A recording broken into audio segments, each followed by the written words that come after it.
नमस्कार, आप देख रहे हैं news one India. News room live में आपका स्वागत है। मैं हूं आपके साथ अंशिका पाठक। आज हम बात करेंगे उन तमाम अहम खबरों का जो अभी तक सुर्खियों में है और नजर में बनी हुई है। सबसे पहली और बड़ी खबर आपको बता दें कि वाराणसी में सीएम योगी आदित्यनाथ हैं। आज उनका वाराणसी दौरा था और कई सारे जगहों पर उन्होंने जाकर जायजा लिया है, बातचीत की है। दूसरी बड़ी खबर की अगर हम बात करें तो दूसरी बड़ी खबर योगी आदित्यनाथ पर स्वतंत्र देव सिंह का बड़ा बयान सामने आया, जिसमें उन्होंने कहा है कि यूपी विधानसभा चुनाव जो है वो योगी आदित्यनाथ के नेतृत्व में ही लड़ा जाएगा।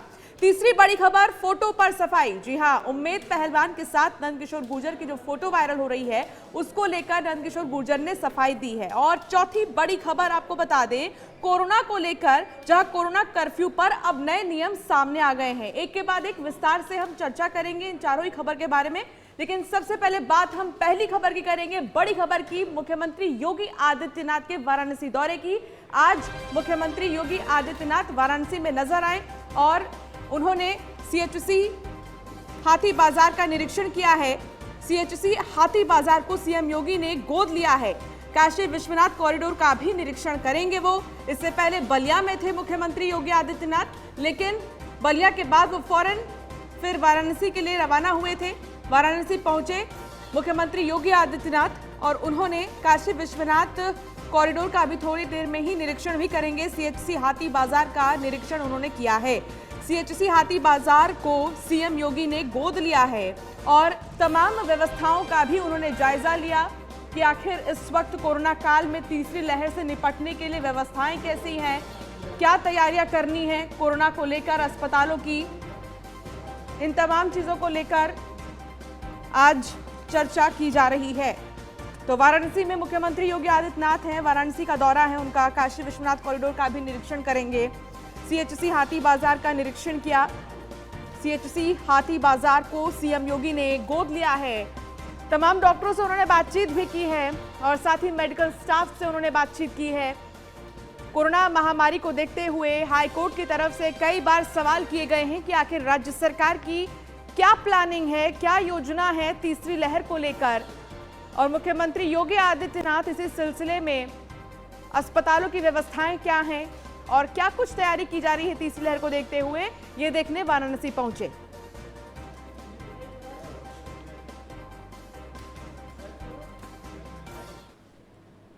सुजीत पटेल हमारे संवाददाता हमारे साथ जुड़ गए हैं वाराणसी से ज्यादा जानकारी के लिए। सुजीत, क्या जानकारी मिल रही है? वाराणसी तो पहुंच गए हैं मुख्यमंत्री, सीएचसी का उन्होंने निरीक्षण किया है, थोड़ी देर में काशी विश्वनाथ कॉरिडोर का भी वो निरीक्षण करेंगे, क्या ताजा अपडेट है? जी, बता दें कि मुख्यमंत्री योगी आदित्यनाथ अपने समय बलिया से सीधे समय अनुसार पहुंचे थे वाराणसी और उन्होंने सीधे पहले हाथी बाजार जो स्वास्थ्य केंद्र है उसका निरीक्षण किए हैं, वहाँ की सुविधाओं के बारे में जानकारी ली है। फिर उसके बाद भदोही और वाराणसी के रिंग रोड बन रहे हैं, जो उस रिंग रोड का उन्होंने निरीक्षण किया और निरीक्षण करने के बाद सीधे अब सर्किट हाउस के पदाधिकारियों के साथ बैठक कर रहे हैं और बैठक के बाद वो जो काशी विश्वनाथ मंदिर है कॉरिडोर उसका निरीक्षण करेंगे और रुद्राक्ष सेंटर जो है उस वहां पे जाकर उसका भी निरीक्षण करेंगे मुख्यमंत्री योगी आदित्यनाथ। फिर लगभग रात में 9 बजे के करीब यहाँ से मुख्यमंत्री योगी आदित्यनाथ वाराणसी से लखनऊ के लिए रवाना होंगे। जी ठीक है सुजीत, लेकिन इन सब के बीच सीएचसी को उन्होंने गोद लिया है और इसका निरीक्षण भी किया है मुख्यमंत्री योगी आदित्यनाथ ने। कोर्ट की तरफ से कई बार सवाल पूछे गए हैं कि तीसरी लहर को लेकर क्या योजना सरकार के पास है, तो क्या यही वजह है वो ग्राउंड जीरो पर जा रहे हैं, देख रहे हैं, सारी व्यवस्थाओं को जान रहे हैं, बातचीत कर रहे हैं डॉक्टर्स से? जी, बता दें कि कोरोना जो तीसरी लहर की संभावित है तो उसको लेके मुख्यमंत्री योगी आदित्यनाथ बहुत अधिक सतर्क है। इसलिए देखिए बलिया में भी गए, वो हॉस्पिटल का निरीक्षण वहाँ भी गए कोविड हॉस्पिटल में, और यहाँ का वाराणसी आए हैं तो वाराणसी में भी और जो स्वास्थ्य केंद्र है ग्रामीण में, तो वहाँ ग्रामीण से पहले उन्होंने किया है कि ग्रामीण में जो वहाँ लोगों को जागरूक किए हैं और उसके लिए भी स्वास्थ्य केंद्र में वहाँ निरीक्षण किए और वहाँ जो सुविधाएं है नहीं है उस सुविधाएं को उन्होंने पूरा करने की बात कही है और लोगों से कहा कि आप मास्क लगाए रहे और सैनिटाइजर का उपयोग करते रहे और दो गज की दूरी बनाए रखे। और उसके बाद वो यहाँ अधिकारियों के साथ अब जो सर्किट हाउस में बैठक कर रहे हैं तो उनसे भी इस बात पे बात की जाएगी। चलिए, बहुत शुक्रिया इस तमाम जानकारी के लिए सुजीत। तो रुक करेंगे दूसरी बड़ी खबर की ओर, जहां मुख्यमंत्री योगी आदित्यनाथ पर स्वतंत्र देव सिंह का बड़ा बयान सामने आया है। सीएम योगी पर स्वतंत्र देव सिंह का बड़ा बयान। दिल्ली से लौटने के बाद स्वतंत्र देव सिंह का बयान सामने आया है और उन्होंने कहा है कि सीएम योगी के चेहरे पर ही चुनाव लड़ा जाएगा। विधानसभा का चुनाव योगी के नेतृत्व में ही होगा और साथ ही उन्होंने ये भी कहा है कि किसी अन्य चेहरे को लेकर ज्यादा असमंजस में ना रहें, क्योंकि 2022 का जो विधानसभा चुनाव है वो मुख्यमंत्री योगी आदित्यनाथ के नेतृत्व में ही लड़ा जाएगा। जो भी योजनाएं होंगी, जो भी प्लानिंग होगी वो मुख्यमंत्री द्वारा ही की जाएंगी। तो स्वतंत्र देव सिंह का ये बड़ा बयान सामने आया है मुख्यमंत्री योगी आदित्यनाथ को लेकर। उन पर ये बड़ा बयान दिल्ली से लौटने के बाद स्वतंत्र देव सिंह का ये बयान सामने आया है। सीएम योगी के चेहरे पर ही चुनाव लड़ा जाएगा। तो स्वतंत्र देव सिंह ने तो ये कह दिया है कि सीएम योगी के नेतृत्व में ही 2022 का चुनाव लड़ा जाएगा। चलिए आपको सुनाते हैं क्या कुछ कहना था स्वतंत्र देव सिंह का। कर्मठ, ईमानदार, योग्य मुख्यमंत्री जो गरीबों की सेवा करते हैं, कोरोना जैसे महामारी से चुनौती को अवसर में बदलने का काम, चाहे पहला रहा हो चाहे दूसरा रहा हो, आज आगे बढ़ रहा है। गुंडागर्दी, भ्रष्टाचार, अपराध पर रोक और उनके नेतृत्व में ही, आदरणीय योगी जी के नेतृत्व में चुनाव लड़ा। तो स्वतंत्र देव सिंह का ये कहना है कि 2022 विधानसभा चुनाव जो है वो मुख्यमंत्री योगी आदित्यनाथ के नेतृत्व में ही लड़े जाएंगे। एसके वाजपेयी हमारे संवाददाता हमारे साथ जुड़ गए हैं। एसके वाजपेयी, क्या मायने निकाले हम इस बयान के, और जिस तरीके से तमाम अटकलें लगाई जा रही थी, संभावनाएं थी अलग अलग बातों की, उन पर अब विराम लग गया है? बिल्कुल निश्चित है, क्योंकि लगातार जिस तरीके से एक अटकलों का दौर चला और लखनऊ में बैठकों का भी दौर चला, उन बैठकों के बाद कहीं न कहीं लगातार विपक्षी भी हमले बोल रहे थे, तंज कस रहे थे, लेकिन बहुत सारी चीजों पर धीरे धीरे अब लगातार हम कहें कि विराम लगता हुआ दिख रहा है। बीजेपी प्रदेश अध्यक्ष का हालिया बयान कहीं न कहीं उनके पहले दिए हुए बयान से पूरी तरीके से मैच करता है। हालांकि पहले भी जब लखनऊ में उन्होंने इस तरीके का बयान दिया था कि मुख्यमंत्री योगी आदित्यनाथ की जो छवि है वो छवि निश्चित तौर पर बीजेपी के लिए महत्वपूर्ण है, और जिस तरीके से उन्होंने कहा उत्तर प्रदेश बीजेपी के लिए, बल्कि दूसरे स्टेट्स में भी लगातार मुख्यमंत्री ने प्रचार किया है, तो निश्चित है कि उनकी एक अपनी छवि है, कट्टर हिंदूवादी नेता है, मुख्यमंत्री के साथ ही में गोरखनाथ पीठ के पीठाधीश्वर भी हैं। तो ऐसी स्थिति में कहीं न कहीं जब स्वतंत्र देव जो कि बीजेपी प्रदेश अध्यक्ष हैं अगर इस तरीके का बयान देते हैं तो निश्चित है महत्वपूर्ण है, और बहुत सारी उन अटकलों पर भी विराम लग रहा है। हालांकि इसके पहले भी लखनऊ में उन्होंने इस तरह का बयान दिया था। उसके अलावा यूपी बीजेपी प्रभारी राधा मोहन सिंह जब लखनऊ आए और राज्यपाल से मुलाकात की थी, उस दौरान भी उन्होंने इस तरीके की चीजें बोली थी। अगर हम बीजेपी के राष्ट्रीय संगठन महामंत्री बीएल संतोष की बात करें तो जब लखनऊ में 2 दिनों तक वो बैठकें करते रहे तो तीसरे दिन उन्होंने भी जाने से पहले रात में ट्वीट किया था, और कहीं न कहीं मुख्यमंत्री योगी आदित्यनाथ के कोरोना काल के दौरान किए गए प्रयासों को लेकर, साथ ही साथ वैक्सीनेशन को लेकर संतोष जताया था और साफ किया था कि कहीं न कहीं मुख्यमंत्री ने बेहतर तरीके से काम किया है। और अगर हम पीएम मोदी की बात करें तो उन्होंने भी उत्तर प्रदेश सरकार की तरफ से जिस तरीके से एल्डर लाइन प्रोजेक्ट चलाया जा रहा है उसकी सराहना भी अपने बिल्कुल। इसके वाजपेयी एक चीज और ये भी है कि मुख्यमंत्री के नेतृत्व में इसलिए भी चुनाव लड़ना जरूरी है क्योंकि वो पसंदीदा चेहरा है। हमने ये देखा है, चाहे वो बंगाल के इलेक्शंस हो, चाहे वो हैदराबाद में नगर निगम के इलेक्शंस हो, एक अच्छा खासा प्रभाव पड़ता है जहां भी मुख्यमंत्री नजर आते हैं। बिल्कुल, उनकी मुख्यमंत्री योगी आदित्यनाथ की एक अलग छवि है। जहां जहां उन्होंने रैलियां की, बीजेपी का वोट प्रतिशत उन इलाकों में निश्चित तौर पर बढ़ा है, और बीजेपी के स्टार प्रचारक के तौर पर लगातार वो बीजेपी के लिए विभिन्न प्रदेशों में प्रचार करते रहे हैं, चाहे वो पूर्वोत्तर के राज्य रहे हों या पश्चिम बंगाल रहा हो, या उसके अलावा चाहे हम बिहार की बात करें या फिर किसी भी राज्य की जहां भी चुनाव हुए हैं, मुख्यमंत्री योगी आदित्यनाथ बीजेपी के स्टार प्रचारक के तौर पर लगातार मैदान में उतरे हैं। उनकी एक अपनी शैली है और उनकी रैलियों में उमड़ती भीड़ कहीं न कहीं ये बताती है कि उनकी अपनी लोकप्रियता है। तो निश्चित है कहीं न कहीं इन सारी चीजों का फायदा बीजेपी चाहेगी कि देश के सबसे बड़े सूबे यूपी में भी उसको मिले। और अगर हम उत्तर प्रदेश में देखेंगे तो कहीं न कहीं पिछले 4.5 साल से वो मुख्यमंत्री हैं, विभिन्न योजनाओं का संचालन लगातार किया, कानून व्यवस्था को लेकर जो काम किया, और बीजेपी का एजेंडा है राम मंदिर, ये बहुत सारी चीजें हैं। चलिए, बहुत शुक्रिया इसके बाद पर इस तमाम जानकारी के लिए। बात करेंगे गाजियाबाद में बुजुर्ग की पिटाई के मामले की, जिसमें बड़ा अपडेट आया है और जानकारी भी मिल रही है। जी हां, नंदकिशोर गुर्जर ने इस पूरे मामले को लेकर अब सफाई दी है। जिला पंचायत सदस्य के पति प्रदीप कसाना के आरोपों पर सफाई। भीड़ में नेता के साथ कोई भी फोटो खिंचवा सकता है। नंदकिशोर गुर्जर और उम्मेद पहलवान की फोटो वायरल हुई थी, जिसको लेकर अब सफाई सामने आने लगी है और कहा जा रहा है कि एक भीड़ में नेता के साथ कोई भी फोटो खिंचवा सकता है। इससे पहले फोटो जो वायरल हुई थी उसको लेकर तमाम सवाल उठ रहे थे कि आखिर क्या कनेक्शन है नंदकिशोर गुर्जर और उम्मेद पहलवान का, लेकिन अब इसको लेकर सफाई सामने आई है जिसमें यह कहा जा रहा है कि भीड़ में नेता के साथ कोई भी फोटो खिंचवा सकता है। तो बीजेपी विधायक नंदकिशोर गुर्जर ने सफाई दी है और उन्होंने कहा है कि भीड़ में नेता के साथ कोई भी फोटो खिंचवा सकता है। नंदकिशोर गुर्जर और उम्मेद पहलवान की फोटो वायरल हुई थी। गाजियाबाद में बुजुर्ग की पिटाई का मामला, जहां बीजेपी विधायक नंदकिशोर गुर्जर ने सफाई दी है। जिला पंचायत सदस्य के प्रदीप कसाना के आरोपों पर उन्होंने सफाई दी है और कहा है कि भीड़ में नेता के साथ कोई भी फोटो खिंचवा सकता है। जो फोटो वायरल हो रही है उससे उनका कोई कनेक्शन नहीं है।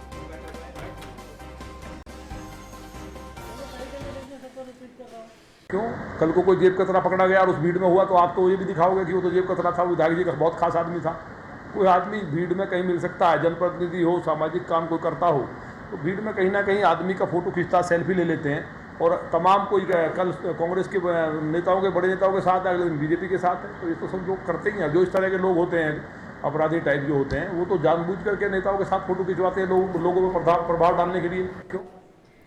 यादराम भारती हमारे संवाददाता हमारे साथ जुड़ गए हैं ज्यादा जानकारी के लिए। यादराम भारती, क्या जानकारी मिल रही है? वो फोटो कब की थी?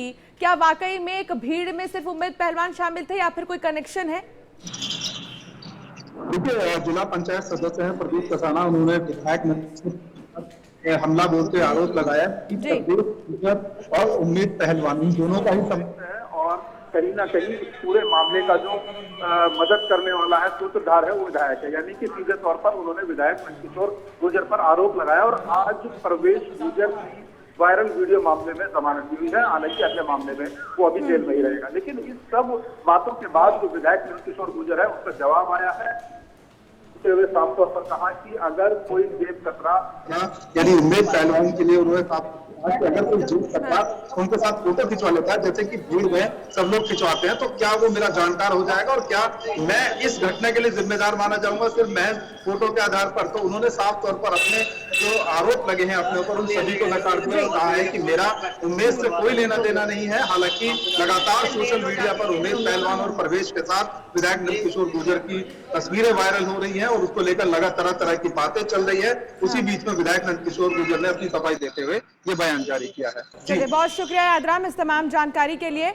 और इस बीच एक और बड़ी खबर आपको बता दें, जहां यूपी एटीएस को बड़ी सफलता हाथ लगी है, जहां 4 रोहिंग्या को गिरफ्तार किया गया है। यूपी में मेरठ और बुलंदशहर से इन्हें गिरफ्तार किया गया है। देश में अवैध रूप से निवास कर रहे थे। एडीजी लॉ एंड ऑर्डर ने कहा है कि अवैध तरीके से यहां रह रहे थे देश में और इन्हें गिरफ्तार कर लिया गया है। मेरठ और बुलंदशहर से दोनों को गिरफ्तार किया गया है। यूपी में 4 रोहिंग्या को गिरफ्तार किया गया। यूपी एटीएस को यह बड़ी कामयाबी मिली। आखिर किस वजह से ये यहाँ रह रहे थे, इनकी क्या प्लानिंग थी, इस बारे में कोई जानकारी नहीं मिली है। लेकिन पूछताछ क्योंकि लगातार जारी है तो इसमें और भी खुलासे हो सकते हैं। कब से ये रह रहे थे और किस आधार पर ये रह रहे थे, क्या प्रूफ है इनके पास कि ये यहीं के हैं, इन तमाम चीजों को लेकर भी जांच पड़ताल की जा रही है। तो यूपी में 4 रोहिंग्या गिरफ्तार कर लिए गए हैं। यूपी एटीएस को ये बड़ी कामयाबी हाथ लगी है। मेरठ और बुलंदशहर से इन्हें गिरफ्तार किया गया है। यूपी में अवैध रूप से निवास कर रहे थे। एडीजी लॉ एंड ऑर्डर ने कहा है कि बहुत जल्द सारे खुलासे कर दिए जाएंगे, सारी बातें सामने रखी जाएगी। और साथ में उन्होंने ये भी कहा है कि अवैध रूप से निवास कर रहे थे ये 4 रोहिंग्या, जिन्हें अब गिरफ्तार कर लिया गया है। ये इंटेलिजेंस प्राप्त हो रही थी कि कुछ लोग एक संगठित सिंडिकेट बना के म्यांमार के रोहिंग्याओं को बांग्लादेश एवं भारत की अंतर्राष्ट्रीय सीमा से अवैध रूप से भारतीय सीमा में प्रवेश करा रहे हैं तथा बांग्लादेश में जो रिफ्यूजी कैंप है उनमें रहने वाले लोगों को भी प्रेरित करके भारत में अवैध रूप से स्थापित करा रहे हैं। ये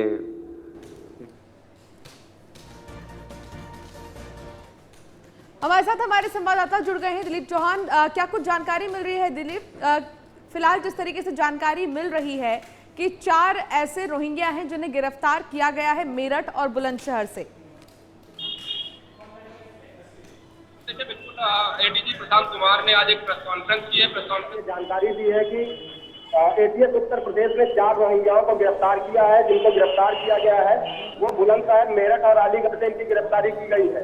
कल भी 2 रोहिंग्याओं को गिरफ्तार किया गया था। कल जिन 2 रोहिंग्याओं को गिरफ्तार किया गया था उनके पास से सोना भी बरामद हुआ था। तो लगातार उत्तर प्रदेश एटीएस ये प्रयास कर रही है कि अवैध रूप से जो उत्तर प्रदेश में बांग्लादेशी या रोहिंग्या रह रहे हैं उनको चिन्हित करके उनके ऊपर सख्त कार्रवाई की जाए। आज जो 4 रोहिंग्या पकड़े गए हैं उनके पास से तमाम कोर्ट रसीद दस्तावेज बरामद हुए हैं। बड़ी बात ये सवाल उठता है कि उत्तर प्रदेश में आखिर इनकी मदद कौन कर रहा है, कैसे इनको जो है उत्तर प्रदेश की नागरिकता के जो दस्तावेज है वो बनवाए जा रहे हैं। उसके बाद अगर हम पूरे मामले को देखें तो कहीं ना कहीं पहली बार ये बात सामने निकल कर रही है कि जो रोहिंग्या है वो मानव तस्करी में भी लिप्त है, क्योंकि 3 महिलाओं को देश से जो है म्यांमार से होते हुए दूसरे देशों में भेजा गया है। तो कहीं ना कहीं ये कहा जा सकता है कि अब रोहिंग्या कहीं ना कहीं मानव तस्करी में भी संलिप्त नजर आ रहे हैं। दूसरी ओर अगर हम देखें तो एडीजी प्रशांत कुमार के माने अभी तक करीब उत्तर प्रदेश और देश में 1800 से 2000 लोग जो है अभी भी अवैध तरीके से रह रहे हैं लगातार। ठीक है नीलेश, बहुत शुक्रिया इस तमाम जानकारी के लिए। तो यूपी एटीएस को बड़ी सफलता मिली और उन्होंने 4 रोहिंग्या को गिरफ्तार किया। लेकिन इस बीच एक और बड़ी खबर सामने आ रही है कोरोना से जुड़ी। आपको बता दें कि नए गाइडलाइंस सामने आ गए हैं। कोरोना कर्फ्यू को लेकर नए नियम सामने आ गए हैं। 500 से ज्यादा एक्टिव केस होने पर कोरोना कर्फ्यू लगाया जाएगा। पहले 600 से ज्यादा एक्टिव केस होने पर कोरोना कर्फ्यू था, लेकिन अब 500 से ज्यादा जहां एक्टिव केस होंगे वहां कोरोना कर्फ्यू लगाया जाएगा। एसीएस हेल्थ अमित मोहन प्रसाद ने इस बात की जानकारी दी है कि जहां भी अब 500 से ज्यादा केस होंगे वहां कोरोना कर्फ्यू लगा दिया जाएगा।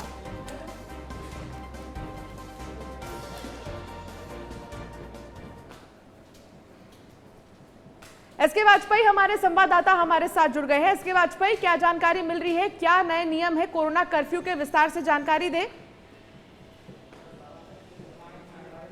91 नए केसेस निकलकर सामने आए हैं। 5300 के करीब एक्टिव केसेस पूरे उत्तर प्रदेश में हैं। हालांकि अब तक की अगर पूरी संख्या को देखेंगे तो 16,73,000 से ज्यादा मरीज स्वस्थ होकर डिस्चार्ज हो चुके हैं। तो कहीं ना कहीं उत्तर प्रदेश में धीरे धीरे ये चीजें सामान्य हो रही हैं।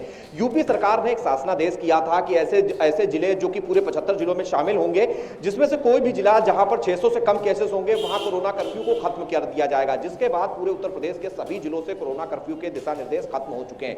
हालांकि अगर हम देखें तो नाइट कर्फ्यू, उसके अलावा वीकेंड लॉकडाउन लगातार जारी है। लेकिन कहीं ना कहीं जो आशंका लगातार विशेषज्ञ जता रहे हैं, जिसको लेकर यह बात कही जा रही है कि अगर तीसरी लहर आती है तो ऐसी स्थिति में सभी तैयारियां पूरी तरीके से की जा सके, जिसको लेकर आज अपर मुख्य सचिव स्वास्थ्य अमित मोहन प्रसाद की तरफ से साफ किया गया है कि अगर 500 केसेस से ज्यादा किसी भी जिले में होते हैं तो ऐसी स्थिति में कहीं ना कहीं कोरोना कर्फ्यू के जो दिशा निर्देश हैं, जो नियम है वो लागू होंगे। तो अगर हम पिछली बार के शासनादेश की बात करें तो उससे भी 100 कम कर दिए गए हैं। तो निश्चित है कि उत्तर प्रदेश सरकार तीसरी लहर को देखते हुए जिसकी आशंका है, कहीं ना कहीं उस आशंका के चलते लगातार हर वो संभव कदम उठा रही है, चाहे हॉस्पिटल्स को उच्चीकृत करने की हो या फिर ऑक्सीजन और बाकी प्लांट को व्यवस्था करने की हो, या उसके अलावा एनआईसीयू, पीक्यू जैसे व्यवस्थाएं सभी मेडिकल कॉलेज और चिकित्सा विश्वविद्यालयों में करने की हो। और उसी के क्रम में आज उत्तर प्रदेश सरकार की तरफ से यह आदेश जारी किया गया, जिसमें यह कहा गया कि अगर किसी भी जिले में 500 से ज्यादा केसेस होते हैं तो ऐसी स्थिति में वहां पर कोरोना कर्फ्यू के नियम लागू होंगे।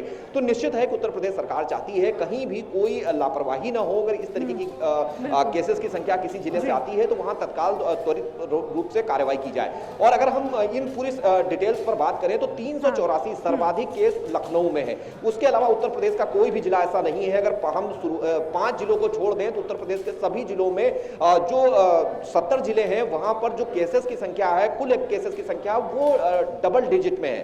तो निश्चित है कि 500 उम्मीद नहीं है कि आने वाले समय में वहां पहुंचेगा, लेकिन ये जरूर है कि उत्तर प्रदेश सरकार कहीं। ठीक है एसके भदौरिया, बहुत शुक्रिया इस तमाम जानकारी के लिए। और चलिए फिलहाल न्यूज रूम लाइव में इतना ही। आप बने रहिए न्यूज़ 1 इंडिया के साथ। नमस्कार।